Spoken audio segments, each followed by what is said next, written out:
Boa noite, meus amados, abençoados. Eu falei para vocês que ia tentar fazer pelo menos um vídeo, por semana, mas já tô indo pro meu terceiro já. Tô muito animado com essa volta. Fiz um vídeo hoje de manhã, quando eu tava dando uma caminhada aqui pelo local por onde eu moro. E Deus tocou meu coração, porque eu sempre fui receoso para aparecer em vídeo no canal do YouTube. Mas Deus me deu aquela vontade, então eu gravei aquele videozinho. E agora me deu vontade de novo de gravar. Quando eu tiver tempo, eu vou estar gravando para vocês. Vou tentar fazer um por semana no mínimo.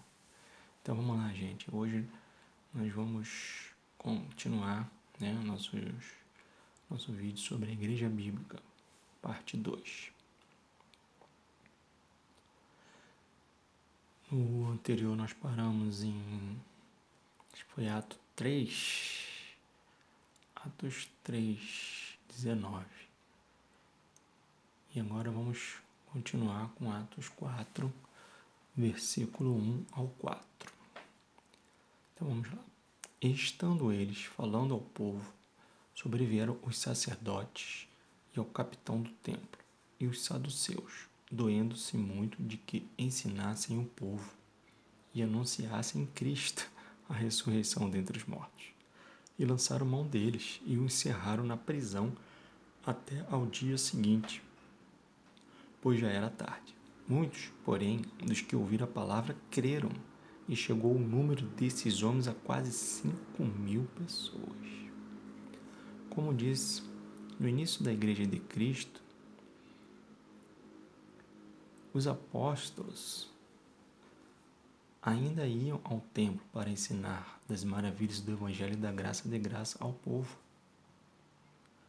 Porém, os líderes religiosos judaicos, que ainda eram legalistas e lucravam com a manipulação que tinham do povo, não gostavam de que os apóstolos ensinassem ao povo sobre os mandamentos de Cristo e seu evangelho libertador. Por isso, continuaram a perseguir todos os que ainda falavam de Cristo, de sua ressurreição, de sua leveza, de sua simplicidade, de sua liberdade e paz, de sua divindade por ser filho de Deus, de seus milagres, de seus ensinos, de suas maravilhas, de suas curas, de seus mandamentos, de seu comportamento, de seu amor, de seu altruísmo, de sua palavra, etc.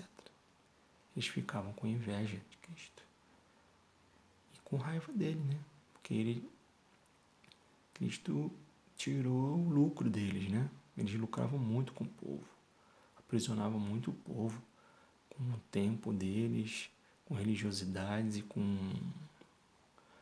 com ofertas, Dinheiro que dava para eles, dizendo que era tudo em nome de Deus. Qualquer semelhança com os dias atuais não é mera coincidência, pois isso estava libertando o povo da manipulação religiosa. Cristo estava libertando o povo dali. Então os líderes religiosos e seus adeptos, está escrito errado aqui, peraí, adeptos, ficavam furiosos com os cristãos. Qualquer semelhança com os dias atuais não é mera coincidência, como eu falei agora. Atos 4, versículos 31 a 37. E, tendo orado, moveu-se o lugar que estavam reunidos, e todos foram cheios do Espírito Santo, e anunciavam com ousadia a palavra de Deus. E era o coração e a alma da multidão dos que criam. E ninguém dizia que coisa alguma do que possuía era sua própria, mas todas as coisas lhes eram comuns. E os apóstolos davam com grande poder testemunho da ressurreição de Cristo. E em todos eles havia abundante graça. Não havia, pois, entre eles necessitado algum, porque todos os que possuíam herdades ou casas, vendendo-as, traziam o preço do que fora vendido e o depositavam aos pés dos apóstolos. e repartia-se a cada um segundo a necessidade que cada um tinha. Então José, cognominado pelos apóstolos Barnabé, que traduzido é Filho da Consolação, levita natural de Chipre, possuindo uma herdade, vendeu-a e trouxe o preço e depositou aos pés dos apóstolos. Que maravilha, hein? Naquele tempo, os apóstolos, eles eram muito confiáveis, muito mesmo. Os apóstolos, ainda mais Paulo, era muito confiável. Eram pessoas simples, né?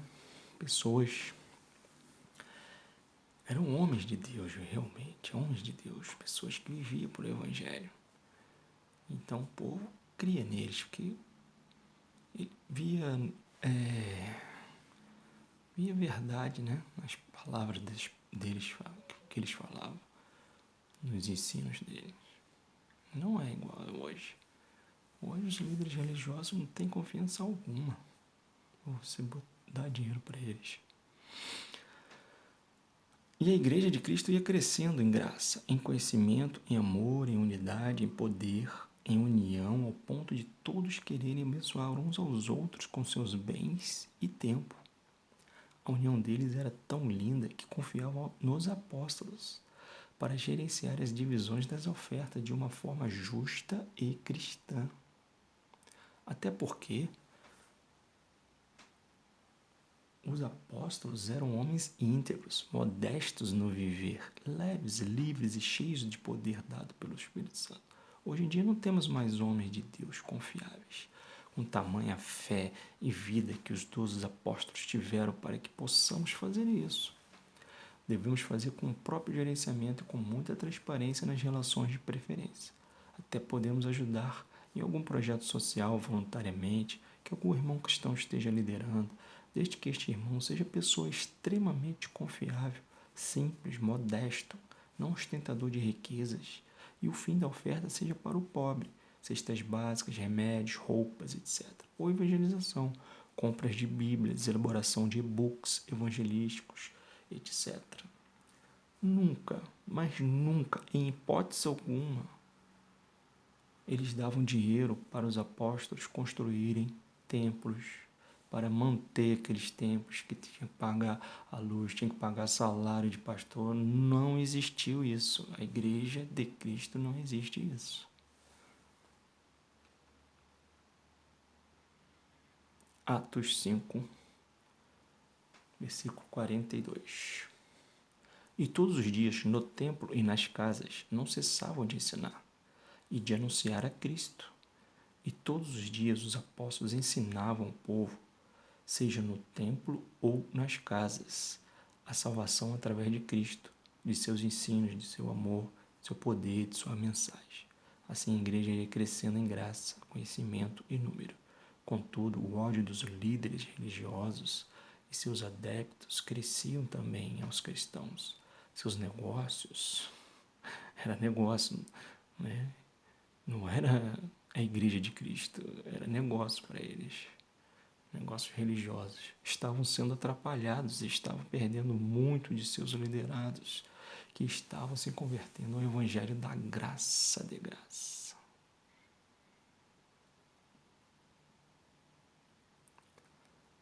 Atos 6, versículo 7.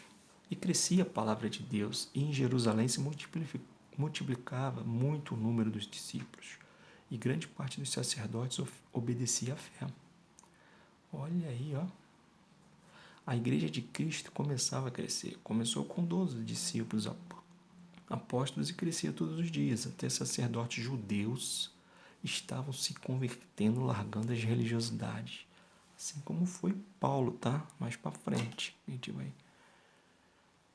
vai ver. No início, ainda mantiveram algumas religiosidades no meio da igreja, porque estavam em fase de transição da antiga aliança, a lei de Moisés, para a nova aliança, amor de Cristo. E esse embate entre a igreja de Cristo e os religiosos se manteve até os dias de hoje, sendo a instituição judaica a mãe de todo o sistema religioso, dando origem à filha instituição católica por volta do ano 300 depois de Cristo.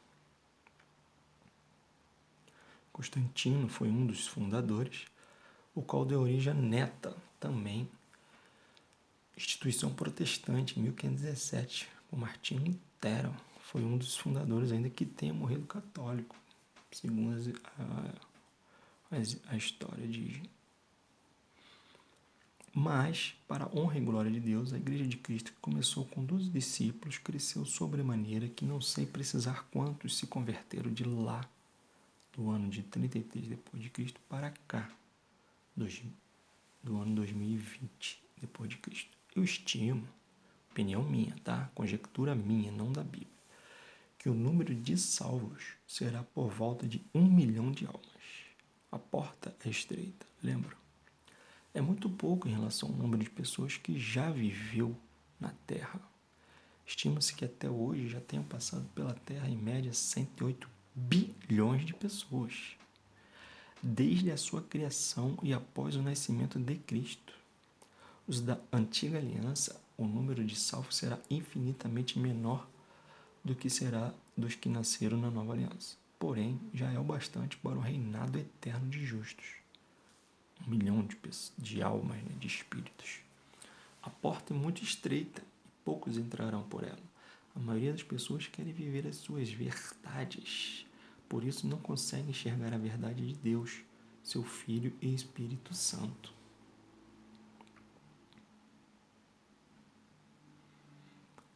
Atos 7, versículo 44 ao 51. Estava entre nossos pais no deserto o tabernáculo do testemunho, como ordenara aquele que disse a Moisés que o fizesse segundo o modelo que tinha visto, o qual nossos pais, recebendo-o também, o levaram com Josué, quando entraram na posse das nações que Deus lançou para fora da presença de nossos pais, até os dias de Davi, que achou graça diante de Deus, e pediu que pudesse achar tabernáculo para o Deus de Jacó. E Salomão lhe edificou casa. Mas o Altíssimo não habita em templos feitos por mãos de homens, como diz o profeta. O céu é o meu trono e a terra o estrado dos meus pés. Que casa me edificarei de vocês? O homem vai querer construir casa para mim. Diz o eterno Criador, ou qual é o lugar do meu repouso? Porventura não fez a minha mão todas estas coisas? Homens de dura cerviz e incircuncisos de coração e ouvido, vós sempre resistis ao Espírito Santo, assim vós sois como vossos pais. Estevão, discípulo de Cristo, cheio do Espírito Santo, fala aos líderes religiosos e seus liderados, além de outras coisas que Deus orientou Moisés a construir o tabernáculo, com ofertas voluntárias dos hebreus mais abastados, e que Salomão, por capricho, vontade de Davi, seu pai, constrói o primeiro templo religioso com recursos próprios do seu reinado. Então ele constrói o primeiro templo religioso de toda a história humana. Porém, Estevão diz que Deus não habita em templo feito por mãos humanas, já querendo dizer que na nova aliança os discípulos cristãos é que seriam morada do Altíssimo. Instituições religiosas cristãs nunca foram casa de Deus. Isso é criação do homem religioso por ignorância espiritual do Evangelho da graça, de graça, para manipular as pessoas. Por causa dessa denúncia e ensino da verdade espiritual da nova aliança, os religiosos mataram Estevão. Atos, capítulo 8, versículo de 1 a 4. E também Saulo consentiu na morte dele, e fez-se naquele dia uma grande perseguição contra a igreja que estava em Jerusalém. E todos foram dispersos pelas terras da Judéia e de Samaria, exceto os apóstolos. E uns homens piedosos foram enterrar Estevão, e fizeram sobre ele grande pranto. E Saulo assolava a igreja, entrando pelas casas, e arrastando homens e mulheres, os encerrava na prisão. Mas os que andavam dispersos iam por toda parte anunciando a palavra. Saulo, o que viria a ser um grande enviado de Deus para nos ensinar o evangelho da graça de graça, ainda religioso judaico, consentiu a morte de Estevão e perseguia os discípulos cristãos, a igreja de Cristo, que estava em Jerusalém. Seu intento era confrontar, arruinar, estragar, destruir os ensinos da igreja, discípulos cristãos. Portanto, entrava pelas casas dos cristãos que se reuniam neste local e os arrastava, maltratava e os encerrava na prisão. Os cristãos, naquela época, se reuniam em casa, em lugar público, ou em algum lugar cedido por algum irmão mais abastado, né? Então, olha lá, Paulo, quando era Saulo e era religioso, ele perseguia a igreja nos lugares onde ele se reunia, onde a igreja se reunia e deveria se reunir até hoje. Um lugar gratuito e que fosse aprendido o Evangelho da Graça de Graça. Mas já haviam muitos discípulos cristãos naquela época, já que a igreja crescia em número e conhecimento. Então, este continuava por toda parte anunciando o Evangelho da Graça de Graça a todos quantos podiam anunciar. Lendo demais, os discípulos de Cristo de hoje devem ser muito gratos a estes primeiros cristãos na fé por suas bravuras, intrepidez, persistência, amor ao próximo, disposição de não parar de divulgar as boas novas de Cristo.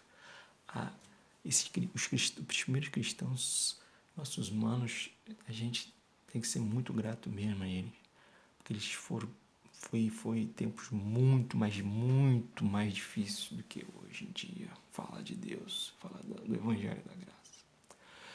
Bem, amados, vou ficar por aqui, porque já deu acho que 15 minutos. Eu não estou querendo passar de 15 minutos de vídeo.